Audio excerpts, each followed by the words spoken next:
ஓட்டம் பறக்கணும், பறந்தா பயங்கரமான ஆடியன்ஸு தெறிக்க விடுவாங்க, விசில் பறக்கும், அடிமணிந்து கொணமண்டி வரைக்கும் பறக்கும். அதுதான் சிறப்பான ஒரு ஓட்டம். அந்த மாதிரி மாட்டுக்கு அருமையான விசில் பறக்கும். இதுதான் நாங்கள் எல்லாமே இதுதான். நான் என் வீட்டில் கல்யாணம் பண்ண சொன்ன கூட நான் கல்யாணமே பண்ணிக்க மாட்டேங்க. எனக்கு எல்லாமே இதுதான், என் வாழ்க்கையே இதுதாங்க. போதுமாக்கா, சிம்பிளாக சொல்லிட்டேன்.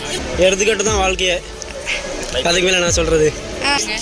இது எப்படிங்க சொல்கிறது, ஒரு போதைன்னு சொல்லலாம். இது இன்னைக்கு மாடு போடுறாங்க, ஒரு 3 நாள்லேருந்தே எங்களுக்கு சரியாக தூக்கமே வரல. எப்படா மாடு போடுவோம் அந்த அளவுக்கு போதை. எருதுகட்டுனாவே நம்மளுக்கு ஒரு சிறப்பான ஒரு திருவிழா. எருதுகட்டோட எந்த ஒரு திருவிழாவும் இல்லை, எந்த ஒரு பண்டிகையுமே இல்லை. எருதுகட்டு தான் மெயின்.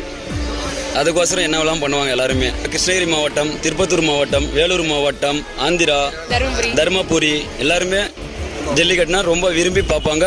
சின்ன குழந்தைலேருந்து பெரிய ஆளுங்க வரைக்கும் எல்லா வேலையும் விட்டுட்டு நம்ம எருதுகட்டு பார்ப்பா வந்துருவாங்க. எருதுகட்டு அந்த தெருவை பற்றியும் அந்த ஓட்டத்தை